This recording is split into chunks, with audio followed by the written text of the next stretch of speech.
千影，你要干什么？上次你放了我，这次我也要放了你和你娘。不可以，这次的情况和之前的都不同，我父王一定不会善罢甘休的。你若是真的把我们母子给放了，不光是你，甚至连你的父母都会有危险的。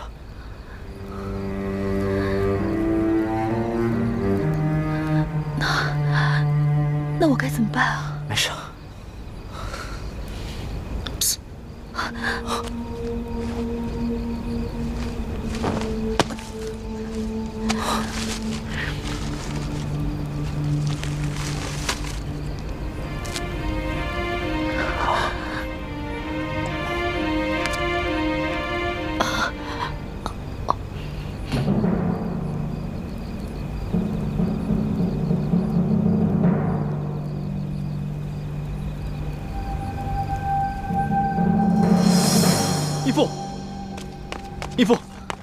义父，这位师傅，吴三桂追过来了。怎么办？我们逃吗？逃不是办法，在这云南境内，我们只会被他们追得精疲力尽，最后结果还是一样。那依太子之意呢？我们手上有人质，而且今晚吴三桂明明可以全歼我们，却下令手下留住活口，说明我们对他还有价值。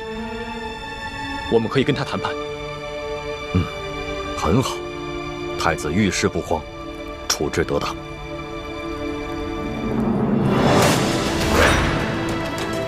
进王，千名太子，你们已无路可逃，识时务者为俊杰，快出来投降吧！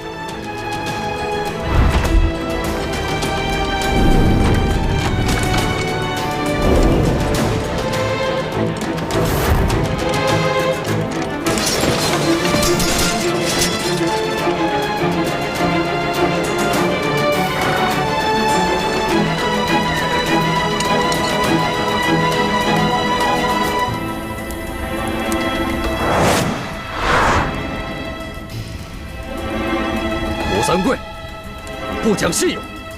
你若是敢强攻，我就杀了你的妃子和儿子！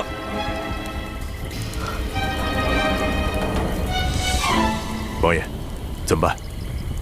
晋王，你已是瓮中之鳖，无处可逃。我劝你还是赶快投降吧，我还可以饶你不死。我给你1天的时间考虑，希望你不要让我失望。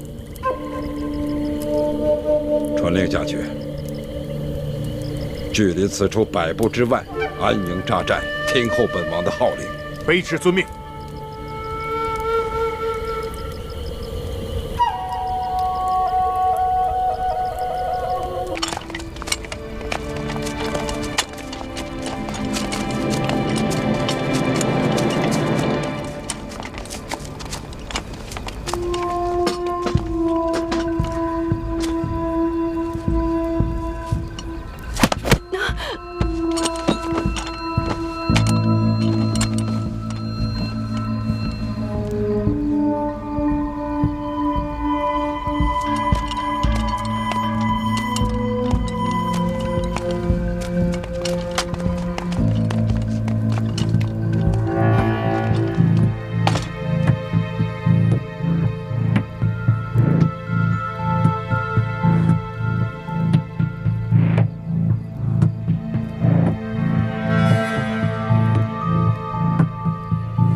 在此之前，我本以为吴三桂安插在我们明珠谷中的奸细，只是一个身份不高的小角色。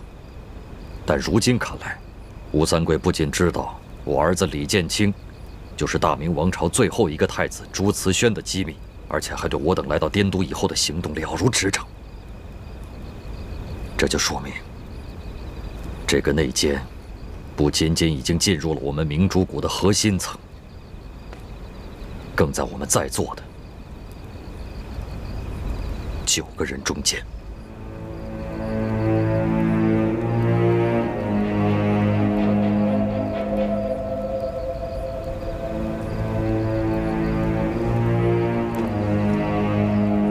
晋王说的极是，内奸一定是我们7位师傅当中的一个，所以我们的行动才处处受制于人。是谁？有种做吴三桂的奸细，就有种承认。只要你承认了，我等就念在与你过去的情分上，饶你一命，只废了你的武功，让你滚回吴三桂那个狗贼身边去。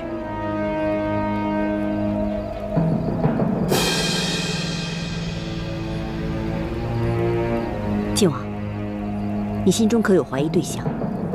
如果有的话，就直接说出来，免得大家互相猜疑，影响团结。现在大敌当前，我等必须团结一致，不可再闹内讧。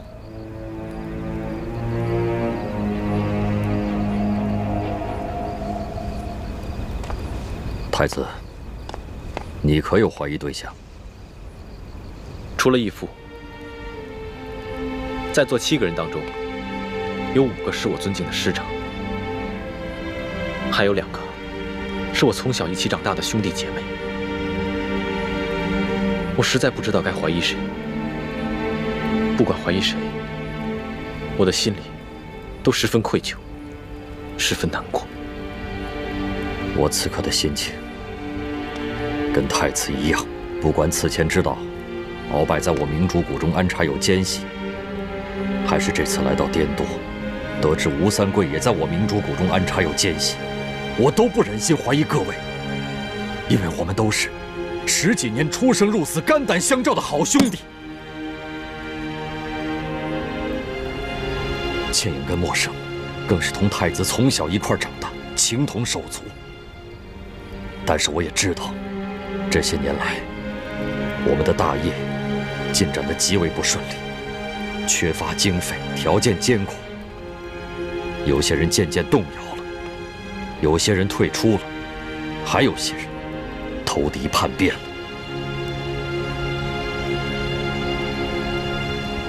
义父，内奸要传递消息给吴三桂，必然要避开我们所有人单独行动。我们只需要核对所有人来到滇都之后的具体行踪，彼此印证，仔细分析。就算内奸隐藏的再好，也会露出蛛丝马迹。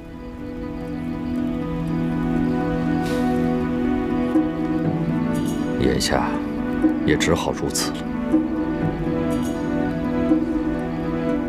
我恳请各位暂时都先退出屋去，然后逐一接受我跟太子的盘问。希望各位在外面期间不要私自交谈，不知各位可愿意配合？我等愿意配合晋王与太子盘问。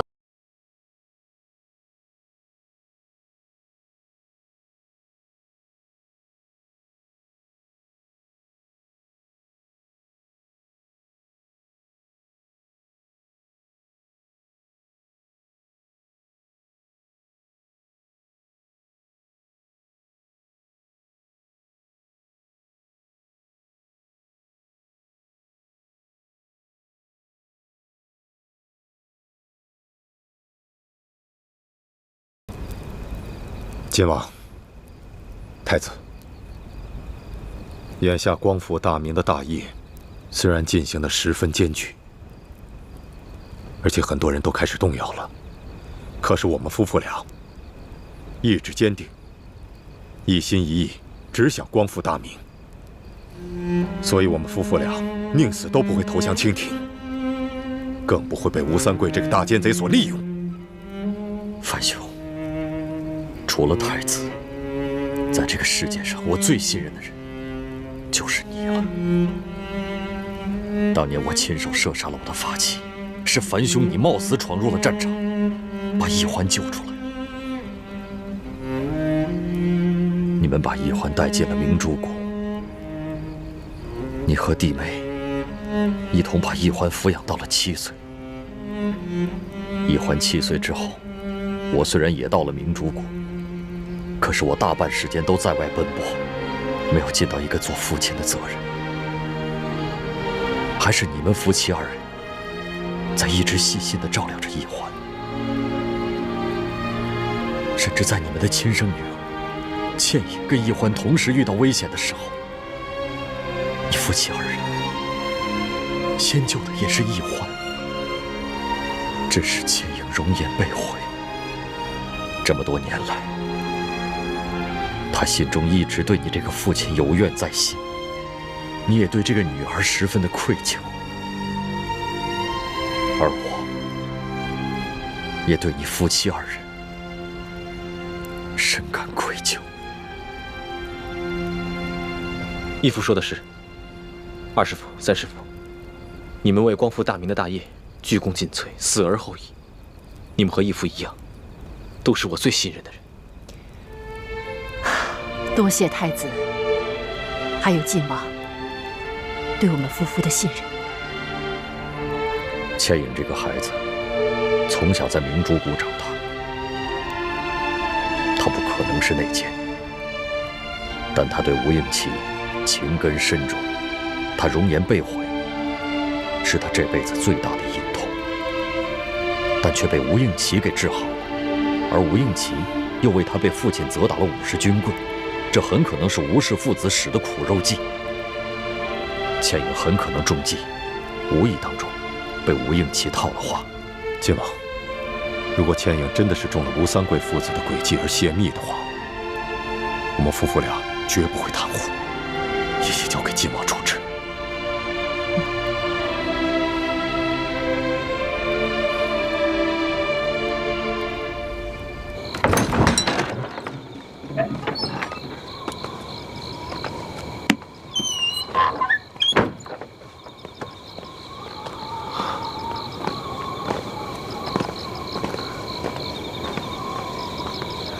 娘，倩影，晋王跟太子叫你进去，不管什么事，你都要如实回答。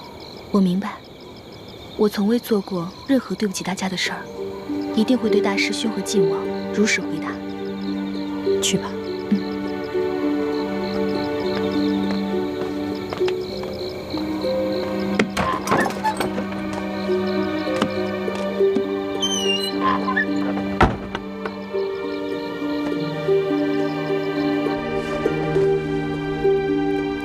大师父，大师兄，我虽身不由己，对吴应琪动了真心，但绝不至于傻到出卖我们朱明联盟的机密。而且，吴应琪对我也是真心的。在他为我挨吴三棍军棍之时，并不知道我会去而复返，也不知道你们会来滇都盗取金钥匙。如果他对我不是真心的，那今晚我们也绝不可能将他结为人质的。樊师妹，你快起来！我跟义父也是公事公办，例行盘问，万不可如此。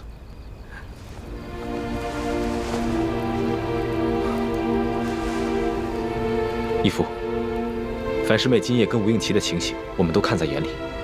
今夜若不是樊师妹，只怕我们都脱不了身。多谢大师兄。你先出去吧，叫你四师父跟叶师弟进来。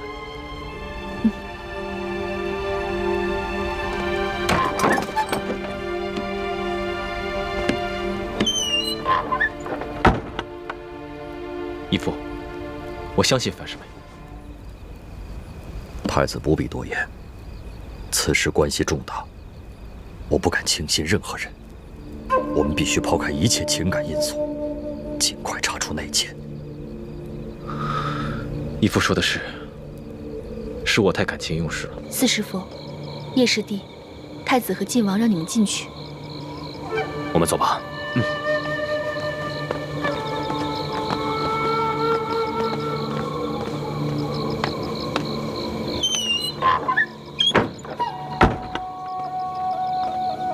娘，还好吧？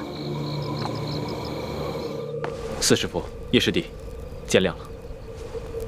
虽然你们已经说清楚了你们这几日的行踪，但是今夜你们负责协助我们撤离平西王府，并没有深陷包围，所以，我暂时还无法排除你们的嫌疑。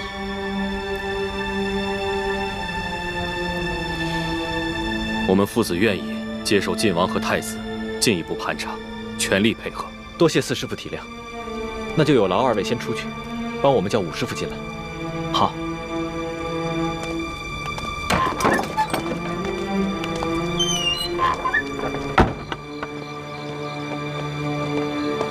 哎，武师傅呢？该他进去了。他在庙外的茅房小姐，我先进去吧。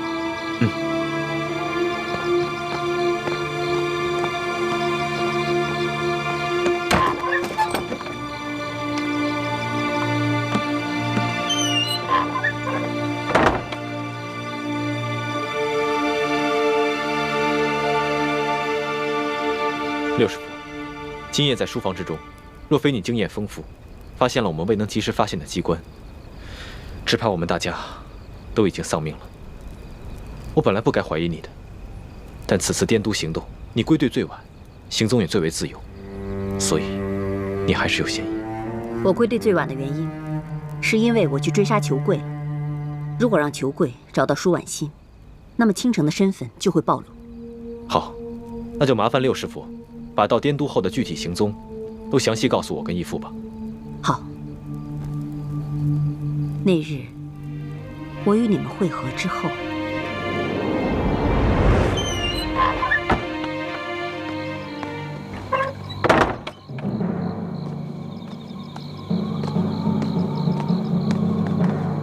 唐姐姐呢？你不是说小姐去了，现在还没回来呢？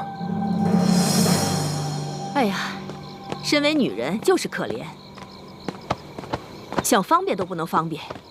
若有来世，我一定投身为男人，坚决不再做女人了。唐姐姐，请吧。哦，记住关门哦。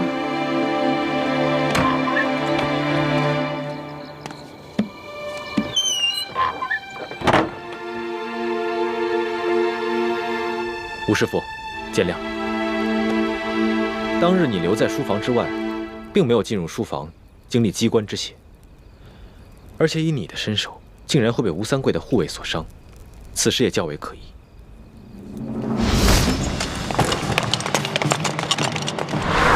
有埋伏，快撤！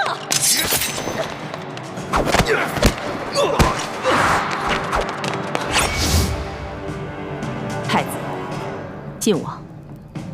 我当时之所以留在书房外，是因为我假扮了秦氏，这样方便替你们望风。我之所以会被那个小护卫所伤，是我没料到，那些护卫只是假装中了带入木鸡散之毒，被他们偷袭，猝不及防，所以才受了伤。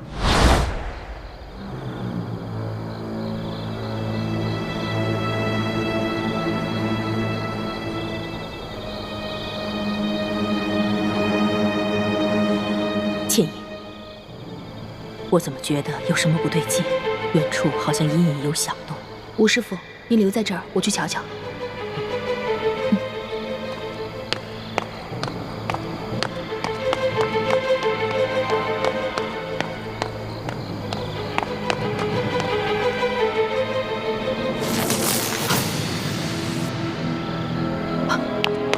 有埋伏，快撤！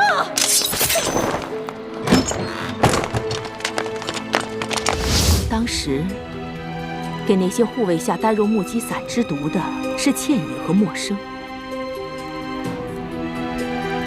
我们也在王府外面收到了你们发出的信号，但奇怪的是，为什么那些护卫根本就没有中毒？刚才樊师妹说，她因为要假扮丫鬟，所以就将下毒的任务交给了叶师弟。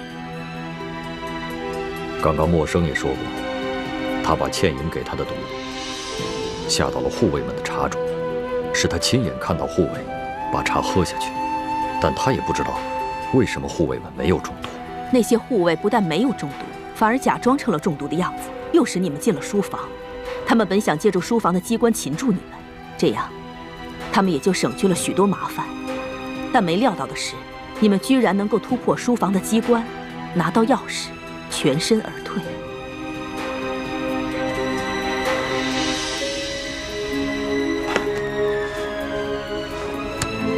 可惜，这把金钥匙也是一把假钥匙，而且上面还进了毒。要不是樊离发现了钥匙上面的毒，我们所有的人都离不开平西王府。这里面一定有人撒了谎。如果默笙没有撒谎，那么倩影交给默笙的呆若木鸡散就是假药。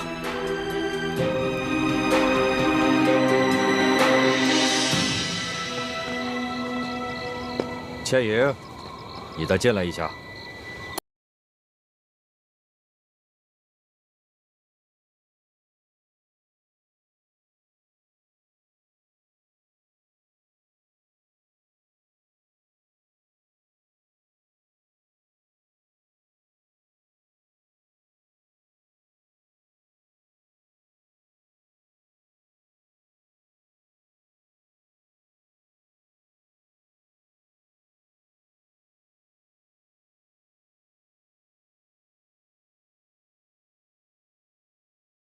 有人把药调了包？不可能。这药我一直贴身藏在胸前，没有任何人有机会接近我。难道吴三桂的儿子也没有可能接近你吗？你们不是已经……吴师傅，我和吴应奇虽然彼此有情，但我们发乎情，止乎礼，彼此之间清清白白，绝无逾矩之事。我相信樊师妹，吴应奇不会功夫，不可能有这么高明的手段，能在樊师妹毫不知情的情况下将药给调包。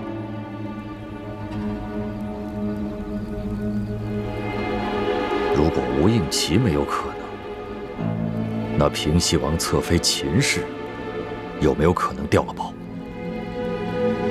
不可能，侧王妃只是个弱女子，并无此能耐，而且她也没有接近过我。侧王妃秦氏，既然吴三桂早就知晓了我们的行动，并做下了诸多的安排，怎么可能让樊师妹轻易劫走秦氏呢？倩影，你说一说，你是怎么劫持了秦氏的？那夜，我和化妆成平西王侧王妃的武师傅一起在屋外放风。当时我到了王府的花园，也隐隐感觉到花园中似乎埋伏着很多人。我正要发出讯号，就突然看到了侧王妃。当时我还奇怪，王妃不是早就歇息了吗？怎么会在这个时候到平西王府来？王妃止步，今天晚上这里谁也不能进去。为什么？王爷不是已经率兵出征了吗？那不过是虚张声势罢了。今天晚上王府内院要擒拿刺客，所以王妃还是赶快离开这里，记得回二公子府上暂避。好吧。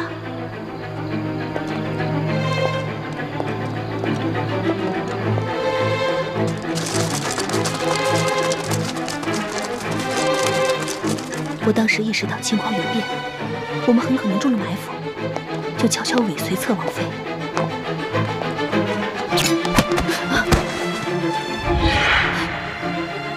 怎么会是你？王妃，对不起，只要你乖乖配合，我是不会伤害你的。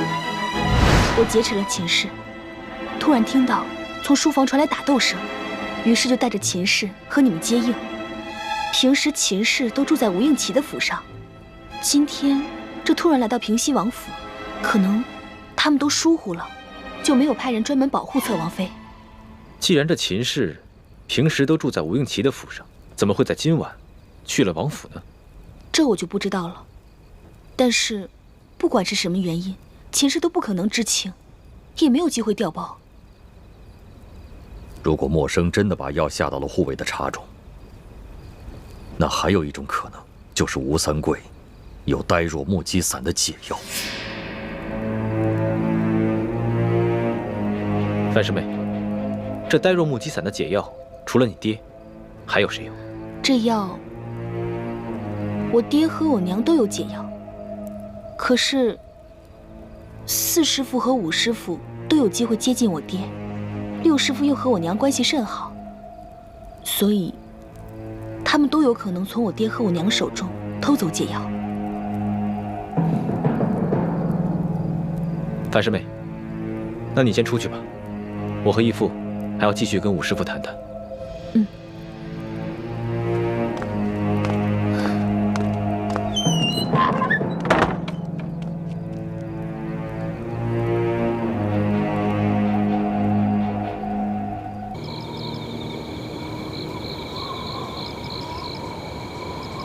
堂姐姐进去这么长时间都没有出来，你们说，该不会是靖王和大师兄怀疑武师傅，所以才反复询问吧？别胡说，事情尚未查明呢，不能下猜疑。是。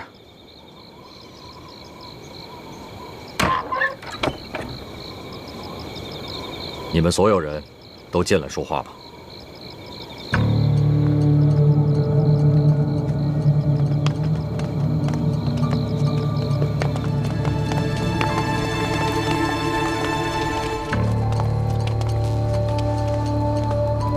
诸位师傅，我和义父问了你们所有的人，现在每个人都有嫌疑，也都有合理的理由。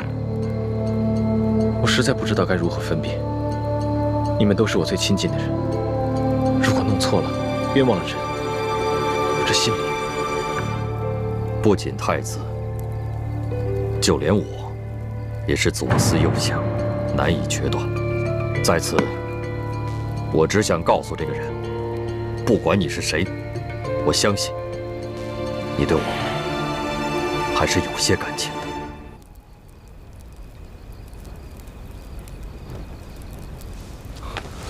诸位师傅，我有办法查出那奸是谁了。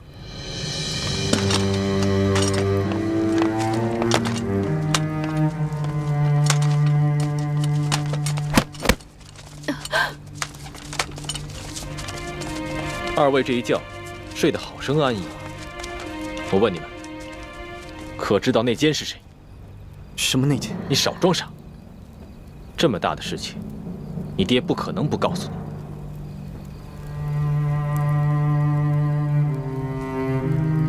诸位师傅，既然已经知道内奸必定是我们当中一个人，为了证明自己的清白，我要求你们每个人都刺武应奇一剑，杀了他。等义父和武师傅回来，也会每人补上那一剑。不行，大师兄，吴三桂虽人人得而诛之，可吴应奇是无辜的呀。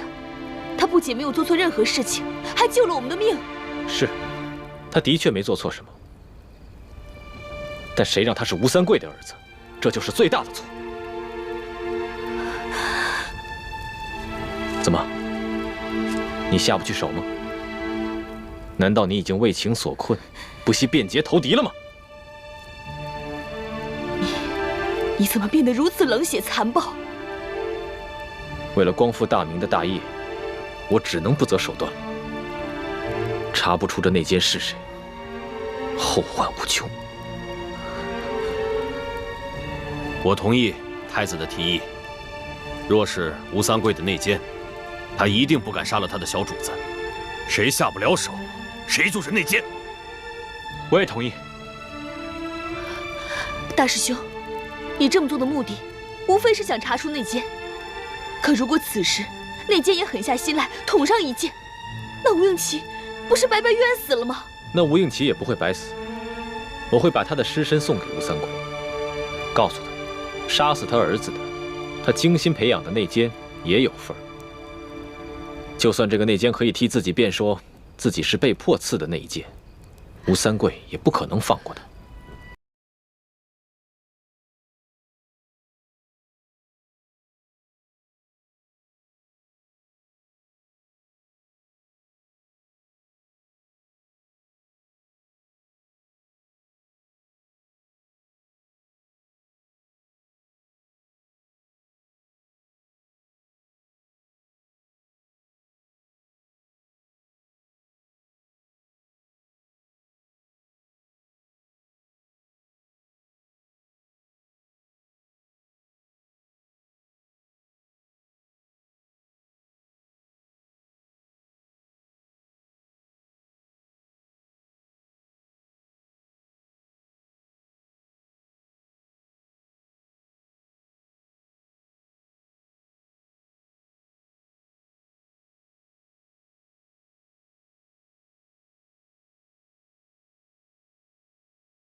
不用担心，他们只是要杀我，不会为难你的。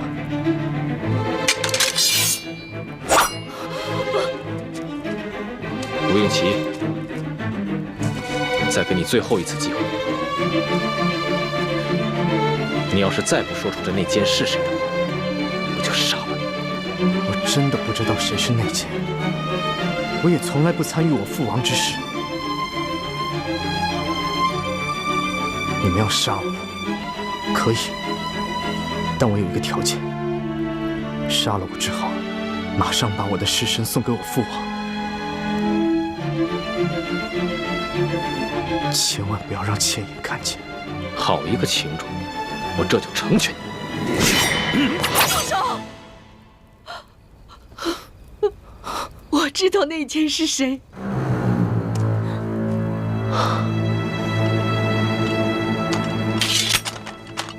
王妃若早肯说出这内奸是谁，又何必大费周章？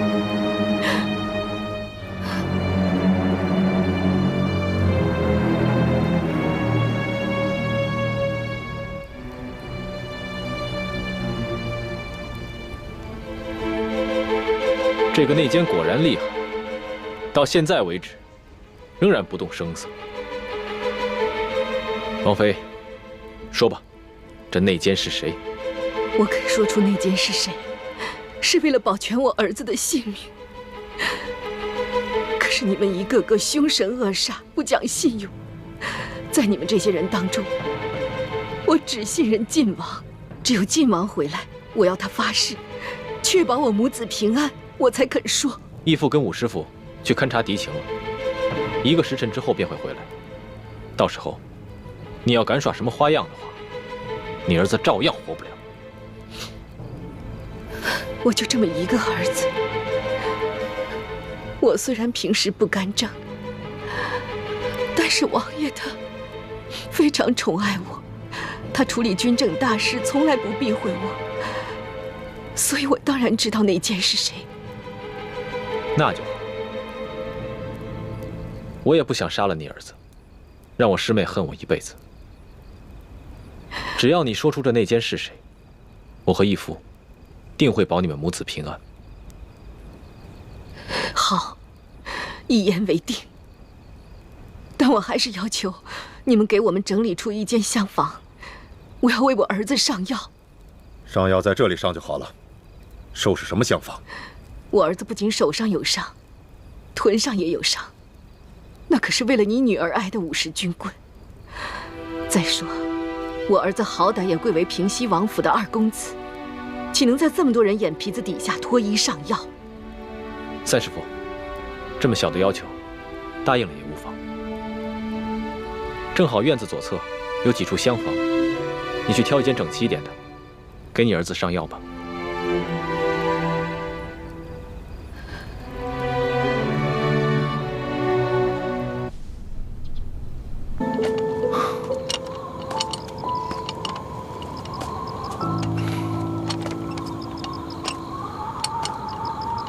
天都快亮了，义父跟武师傅怎么还没回来？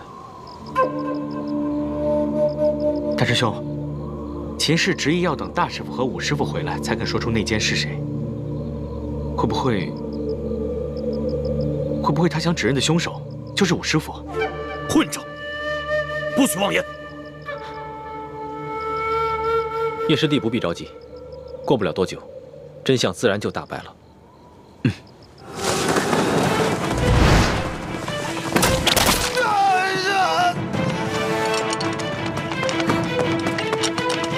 太子，秦明突然发起了攻击，我虽然在外面布置了很多计划，但是他们人实在太多了，我怕防不住。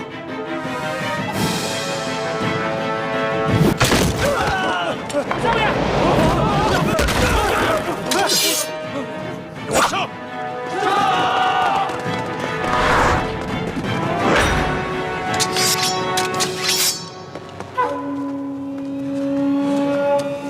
你哪看见我这帮跑手？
吴三桂这次偷袭好生蹊跷，他明知道偷袭我们一定会危及秦氏和他儿子的性命，为什么还发动这次偷袭？糟了，我们中了他们的调虎离山之计。回去看看。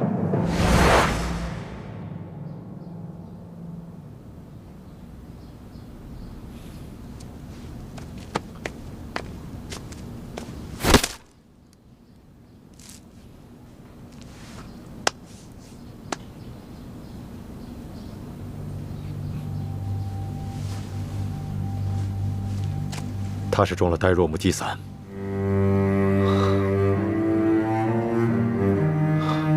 吴三桂果然是在调虎离山，他假装发起进攻，把我们引出枪房，好方便那个内奸杀人灭口。如此说来，定是那内奸透露信息给吴三桂，吴三桂才发现了偷袭，配合内奸行动。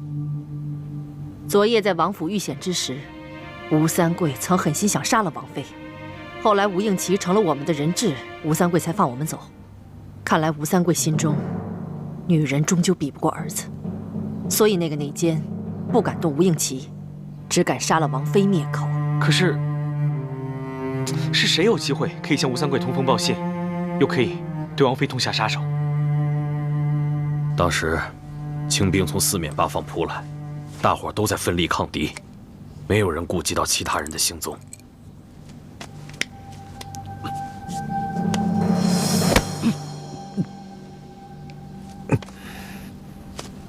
你现在至少舌头能动了，快说，内奸是谁？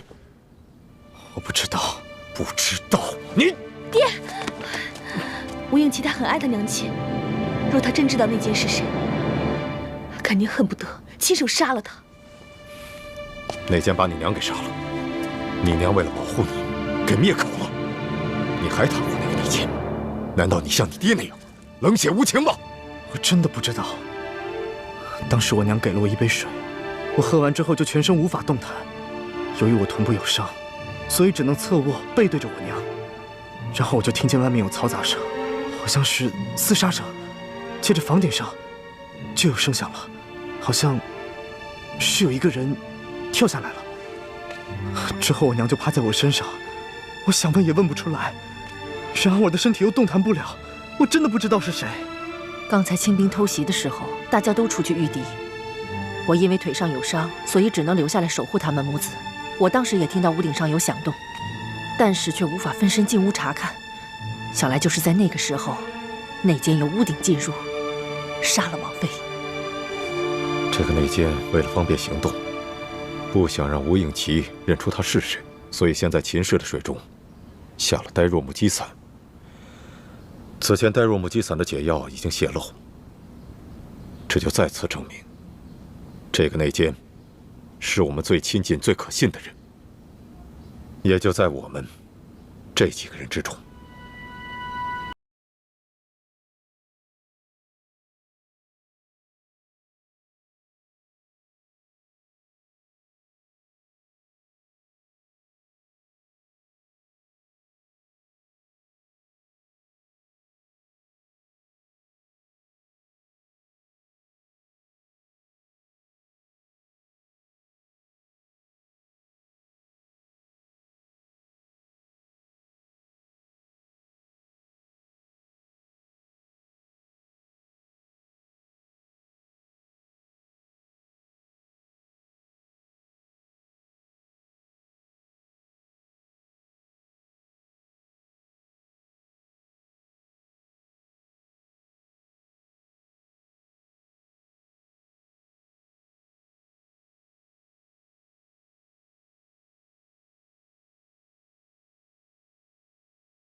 武师傅不像内奸，那你觉得我们几个中间谁像内奸？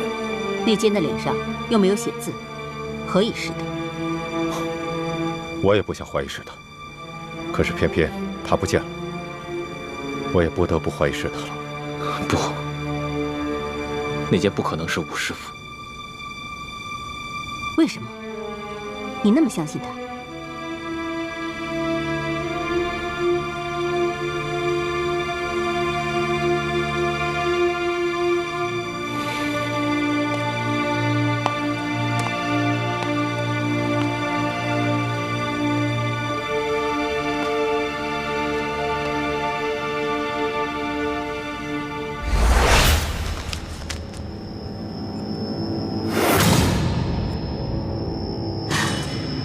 老五，五师傅，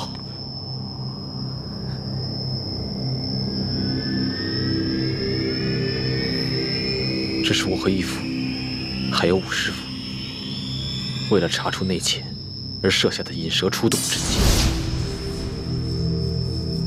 太子，所有人都盘问完了，还是没有查出谁是内奸，你看看如何是好？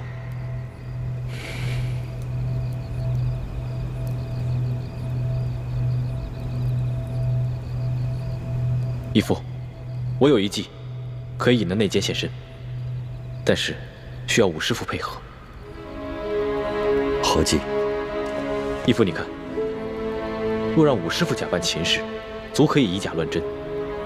我们不妨让他跟秦氏互相易容，互换身份，然后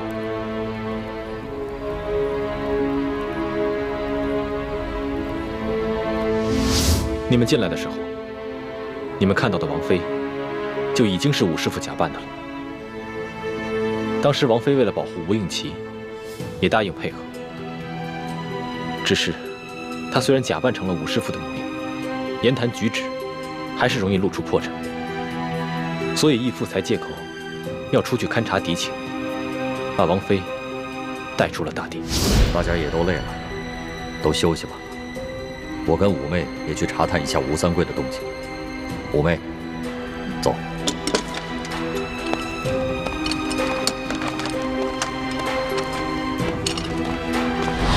难怪刚才王妃死的时候，永琪一点都不伤心，连一滴眼泪都不掉。大师兄，难怪你当时像变了一个人一样，原来是为了引出内奸而设的计谋。我收回刚才对你说的那些话，希望你不要介意。小师妹，你我本是兄妹，不必说这些。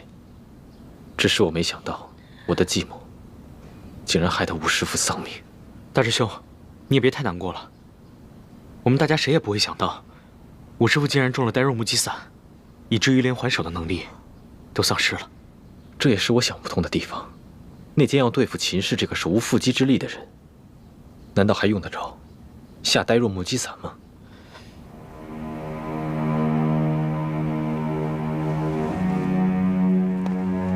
难道那个内奸已经识破了我们的计划，知道秦氏就是唐一手所假扮的，那他就应该静观其变，为何还冒险杀了唐一手呢？有这个可能，只是现在不仅没有查出内奸是谁，还害得吴师傅无辜丧了命。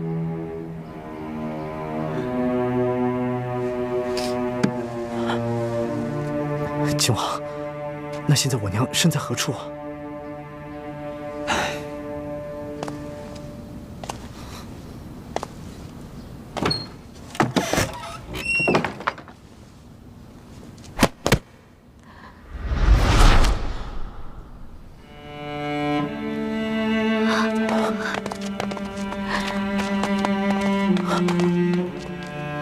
娘，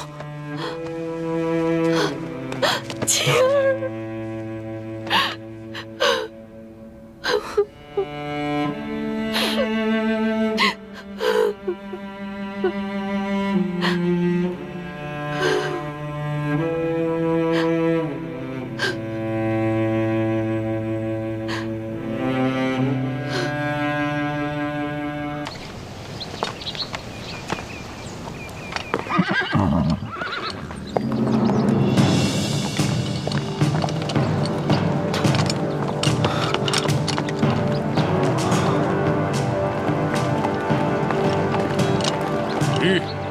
二位且慢。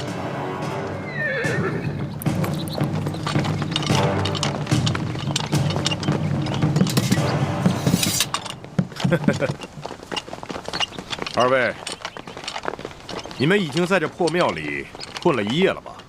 想必早已饥肠辘辘。我们王爷说了，让我专门给你们做了几样好酒好菜，当然，也希望你们能够善待侧王妃和二公子。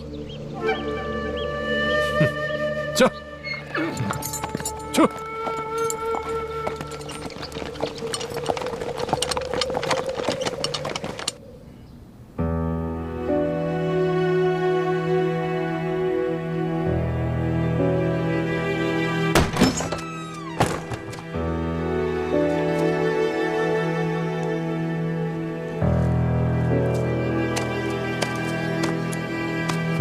千影，吴三桂派人带了一些酒食过来，我验过了，没毒，我也吃过了。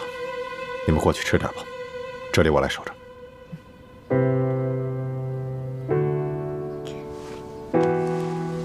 走吧，倩影。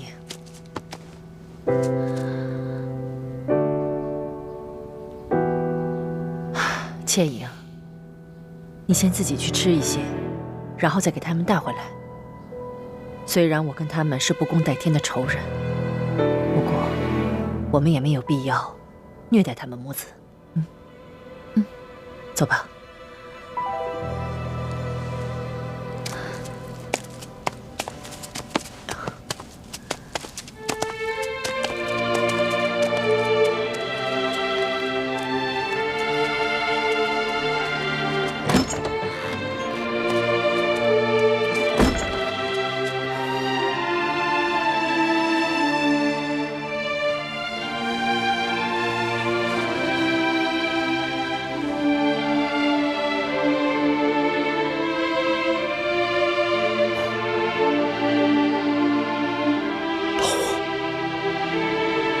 你真的死得很冤。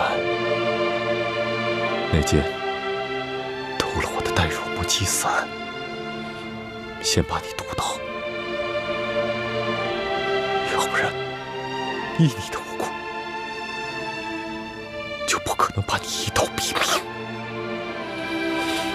你放心，我一定会为你报仇，查出谁是内奸。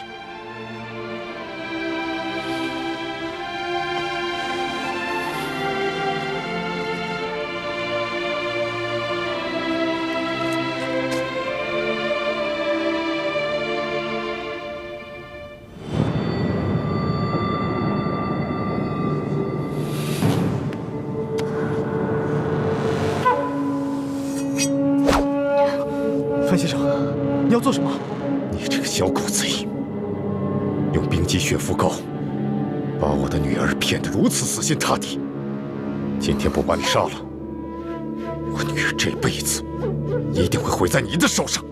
但是你若杀了我儿子，仅凭我一人就很难威胁到王爷。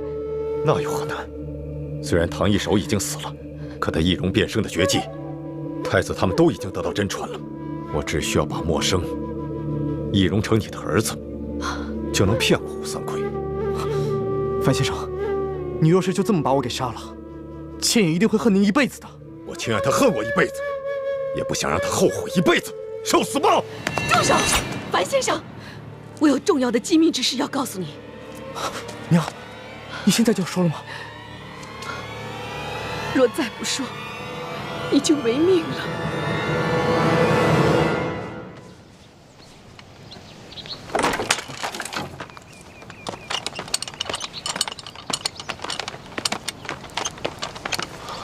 四师傅，叶师弟，多谢太子，谢谢你们辛苦了。1个时辰以后，我过来换班。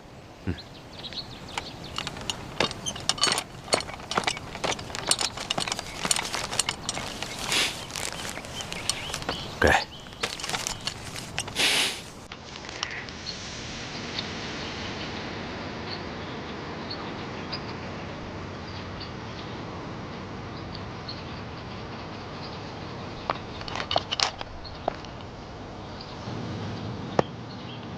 义父，三师傅，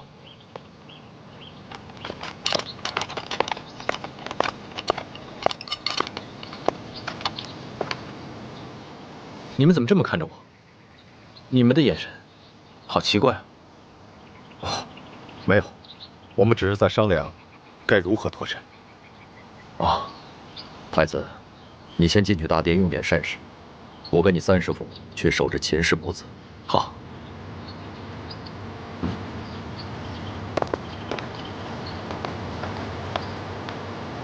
三师傅和义父，他们好像有什么事情瞒着我。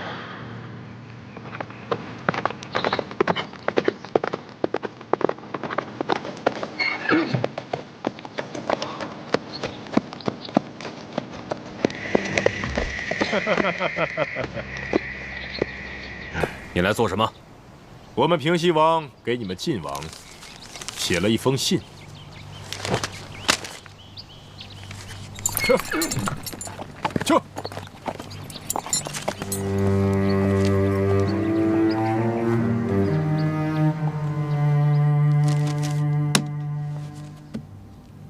吴三桂说了什么？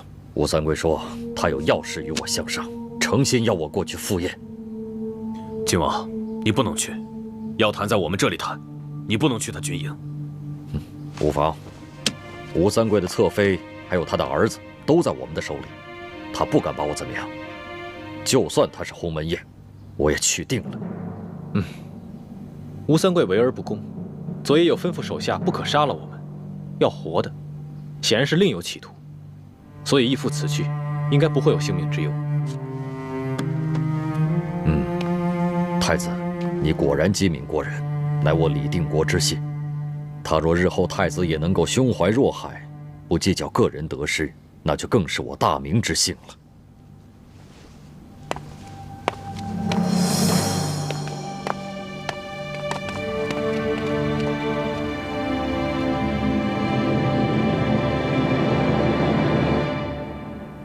义父今日这话，似乎话里有话，真的是令人费解。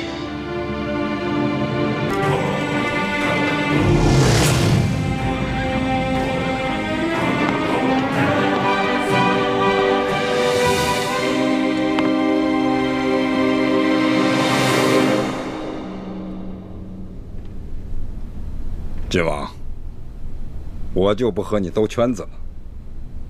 你们明珠谷的底细，我知道的一清二楚，但我没料到，你们这些前明的亡命之徒，居然能培养出那么多厉害的人才，不仅能混进宫魅惑皇上，还能蛊惑我吴三桂的儿子。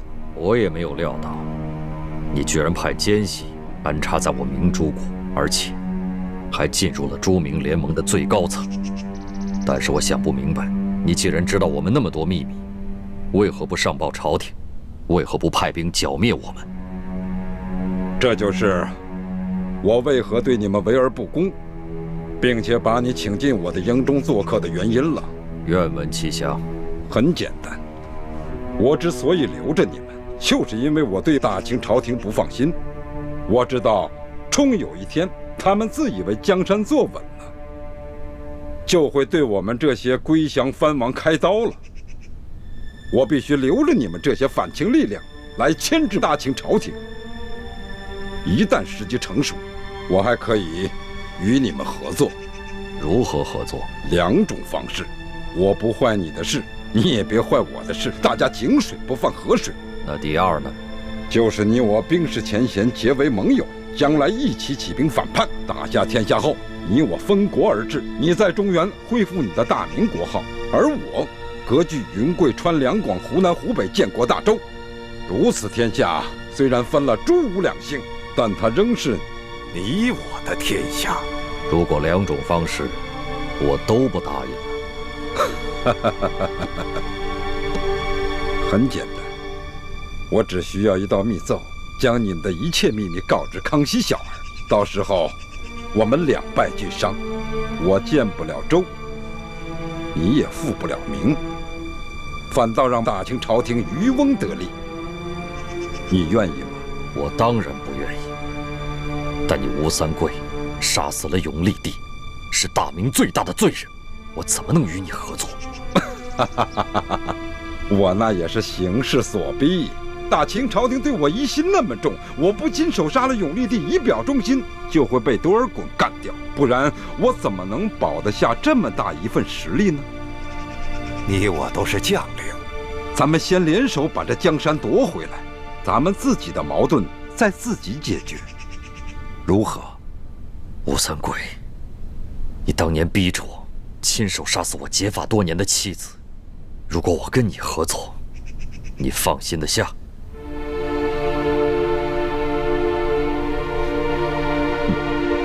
你我都是干大事的男儿汉大丈夫，我相信你和我一样，不会因小失大，因私害公。那崇祯皇帝留下来的金钥匙和铜匣，我们又该如何分割呢？如今我手上有一把金钥匙，你手上也有一把金钥匙，还有一把在台湾郑经手中。我的那把金钥匙，不是已经被你们用美人计夺了去吗？我们得到的金钥匙是假的，要不然的话，我们也不会全体出动到你这平西王府来盗金钥匙。这就奇怪了。琪儿进京时，明明带走的是真钥匙。晋王，你不会怀疑我这会儿在跟你撒谎吧？既然我们大家都没有撒谎，那只有一种可能，就是鳌拜也安插了奸细在我明珠谷，倩影所得到的金钥匙，被那个奸细给调了包。如此一来，这里边真的通匣子和这个真的金钥匙，已经落到了康熙之手。金钥匙估计是在康熙手中，但康熙手中的铜匣却是假的，真的铜匣不知道被哪方势力给调包了。啊，关于这个铜匣子和金钥匙，为了避免你我互相猜忌残杀，我们不如做个约定。什么约定？就是你我各凭手段获取金钥匙和铜匣子，然后汇总在一起打开宝藏，按各自付出分成，然后一起起兵，如何？好。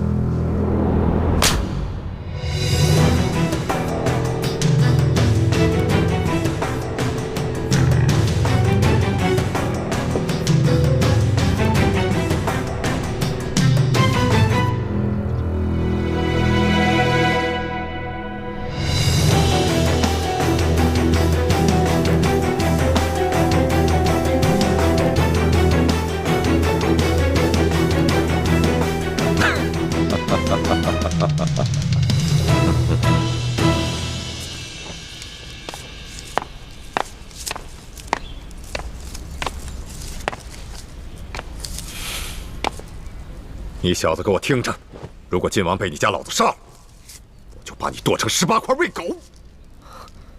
樊先生，晋王一定会平安无事的。待他和我父王谈妥条件，大家都会平安无事的。你老子会做善事，再恶的人也难免会做1、2件善事。晋王，你没事吧？没事，我跟吴三桂已经谈好条件了。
太子，你来看看，可识得此物？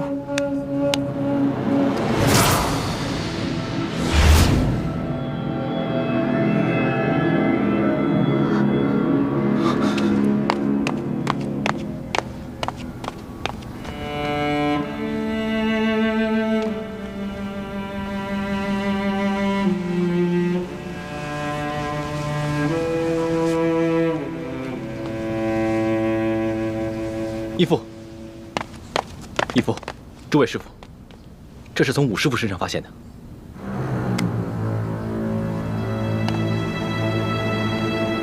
这好像是清廷之物啊。没错，这腰牌是鳌拜特制的，专门交给他最亲近的心腹。我在鳌拜的府上见到过。那这么说，唐医生就是我们苦苦追查的清廷内奸。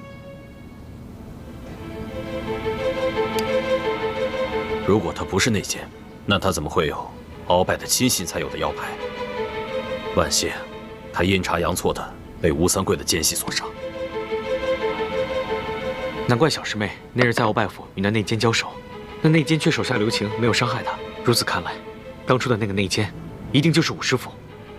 只不过武师傅当时念及与一欢往日的感情，所以不忍痛下杀手。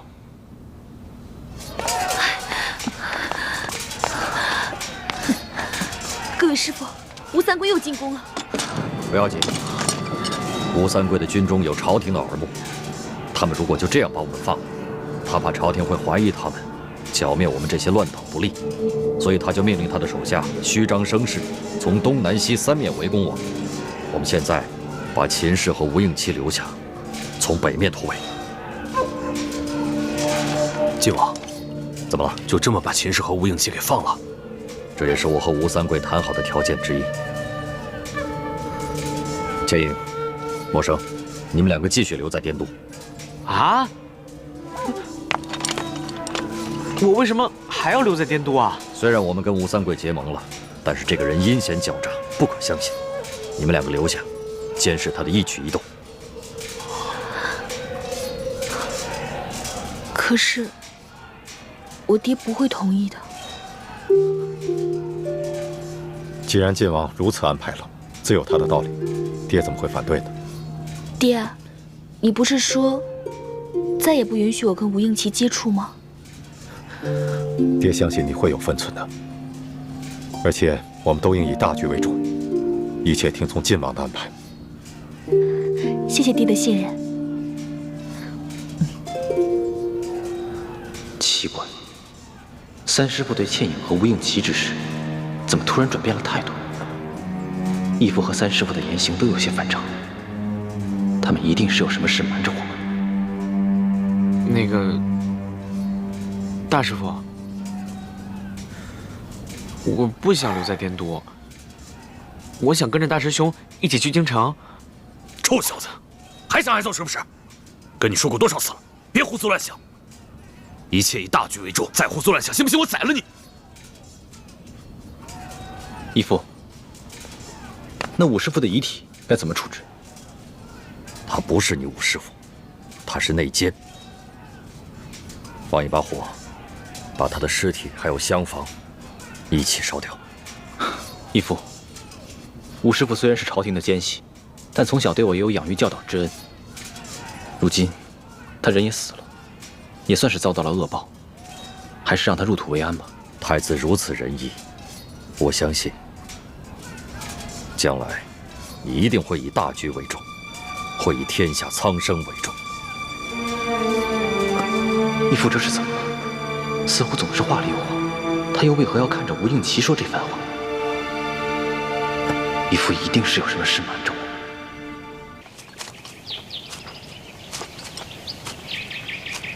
好了，现在唐一手已经入土为安了，清廷内奸这个隐患已经清楚了。只可惜还没有查出来吴三桂的内奸是谁。既是内奸，就不难查处。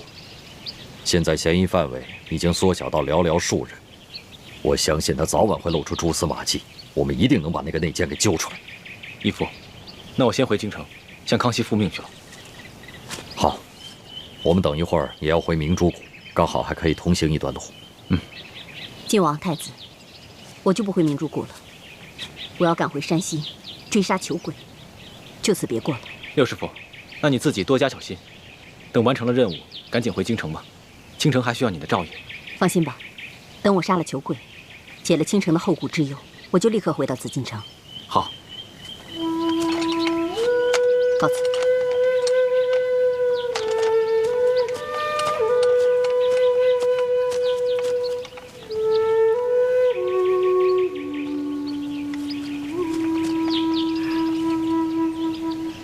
太子，其实我已经查出谁是吴三桂的内奸了。什么？义父要等到六师傅走了之后再说。难道这个内奸就是六师傅？没错，吴三桂安插在咱们明珠谷的内奸，就是你六师傅，血衣居士。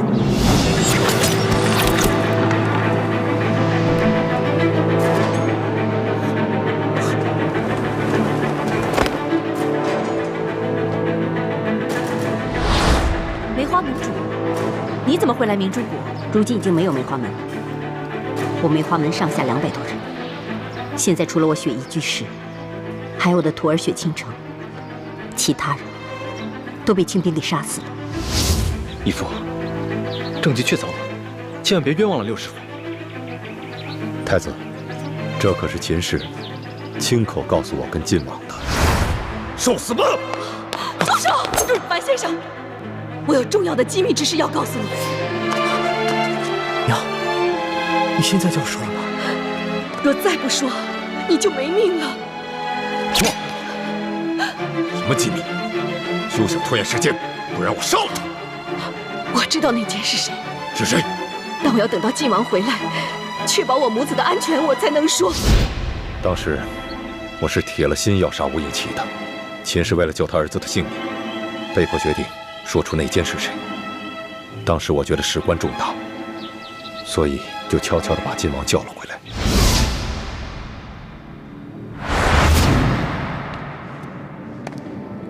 我李定国对天明誓，只要你说出谁是内奸，我保证你们母子安全。你放心，我虽然恨不得把你儿子杀了，可是我樊离乃是大明的臣子，我一定会听从晋王的号令。快说吧，你再拖延时间的话，我可没这个耐心。其实我也没有见过那个内奸的面。有一次我去给王爷送燕窝粥，远远看到一个黑色的身影，戴着黑色的斗篷，从王爷的书房闪出，一跃就从房顶走了，显见他的武功很高。虽然隔得甚远，未看清他的面容，但我肯定那是一个女人的身影。女人的身影？你是说倩影？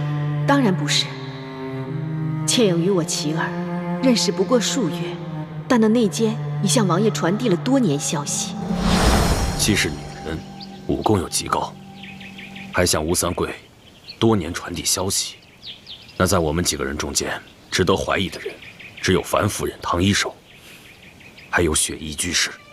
幸亏秦氏，他还记得那次他看到黑影的日子，是前年的9月13日，而那年秋天，我夫人跟唐一手一直未曾离开过明珠谷，倒是雪衣居士一直在外面执行任务，不然就很难洗清嫌疑啊。我们都以为那个内奸是从屋顶的破洞进入房间，杀死了易容的唐一手。我真的不知道。当时我娘给了我一杯水，我喝完之后就全身无法动弹。由于我臀部有伤，所以我只能侧卧背对着我娘。然后我就听见外面有嘈杂声，好像是厮杀声。接着房顶上就有声响了，好像是有一个人跳下来了。之后我娘就趴在我身上，我想问也问不出来。然后我的身体也动弹不了，我真的不知道是谁。刚才清兵偷袭的时候，大家都出去御敌，我因为腿上有伤，所以只能留下来守护他们母子。我当时也听到屋顶上有响动，但是却无法分身进屋查看。想来就是在那个时候，内奸由屋顶进入，杀了王妃。当我们看到屋顶破洞的时候，我们就以为内奸是从屋顶的破洞进入房间杀死唐一手，就没有怀疑到在外面跟我们一起御敌的雪衣居士。可当我知道这个内奸是个女人的时候，我仔细地回想了一下，第一个冲进厢房的就是雪衣居士。王妃，王妃！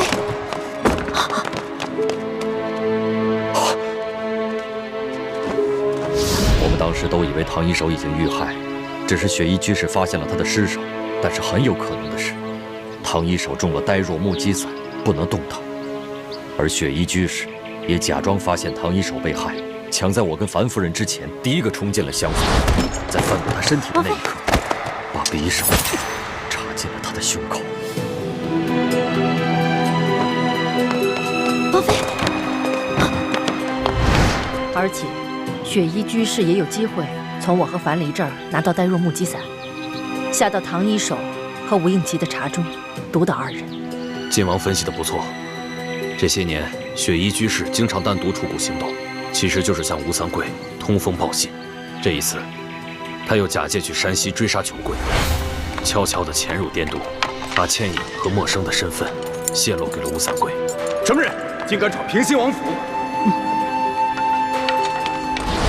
你没想到吧？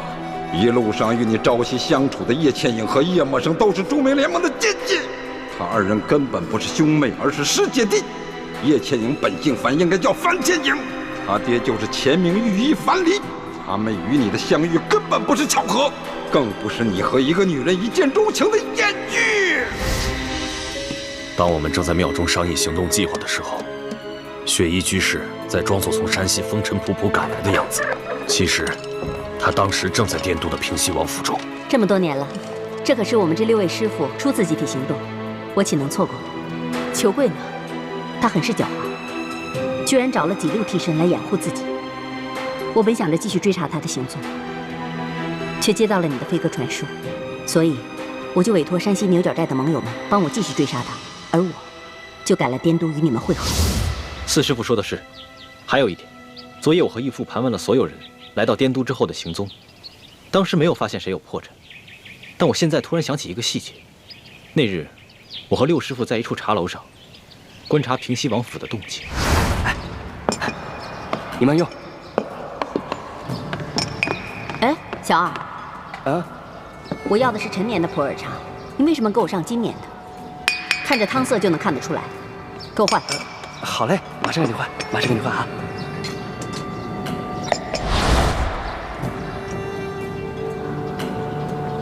6师傅，这茶味道不错呀。啊，我喜欢喝味道更浓艳的。我们明珠谷一向物资匮乏，条件艰苦，大家早就习惯了粗茶淡饭。为什么6师傅会对一盏茶水如此挑剔？现在想来，只有一种可能，那个茶楼的小二就是吴三桂的奸细。6师傅在换茶的时候，将消息放在杯底，传递了出去。太子分析的很有道理，吴三桂一定是如此才知道了我们的计划，所以就设好了局，等我们跳进他的陷阱。如此一来，铜匣失踪之谜也说得通了。一欢好不容易在宫里拿到了真的铜匣，却不知被谁调了包。现在想来，应该就是6师傅。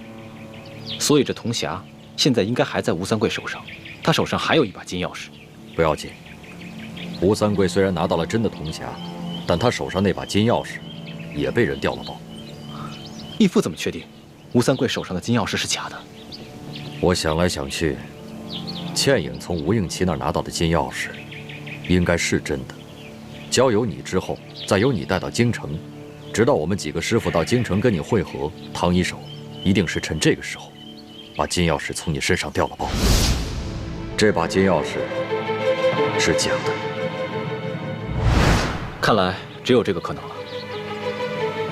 但是鳌拜疯了，唐一手不可能把金钥匙交给鳌拜，现在又不幸被6师傅给杀了，这铜匣的线索又断了。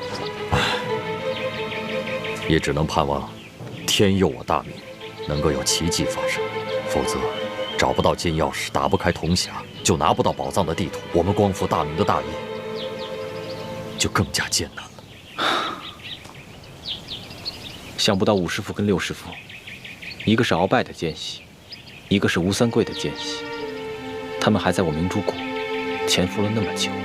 10多年前，我大明即将灭亡，当时为了保存实力，大量接收大明的流亡之士，在这中间，就难免混入了各方的奸细。既然鳌拜早就知道了明珠谷的实力，为什么不出兵剿灭我们？鳌拜的心思可能跟吴三桂一样，他们怀疑康熙这个小皇帝会兔死狗烹，鸟尽弓藏，所以才留下我们这些隐患，以备不时之需。就像康熙小皇帝这次为了擒拿鳌拜，竟然冒险联合10多个摔跤的布库，亲自捉拿鳌拜。鳌拜若不是手上有我们这枚棋子，恐怕已经性命不保。义父，如果雪衣居士是吴三桂的内奸的话，那倾城会不会也……雪倾城是雪衣居士从小抚养带大的，他们名为师徒，实则情同母女。在雪衣居士的控制下，雪倾城很有可能也是吴三桂的内奸。所以我跟你3师傅才不动声色，就是为了不想打草惊蛇。如果倾城是内奸的话，那易欢就危险了。义父，我要马上赶回京城，把消息告诉易欢，以免他遭到倾城的暗算。好，但是你们要是发现了雪倾城也是内奸的话，千万不可轻举妄动，以免打草惊蛇。我们不妨来个将计就计，利用雪衣居士跟雪倾城，把假消息传递给吴三桂。义父放心吧。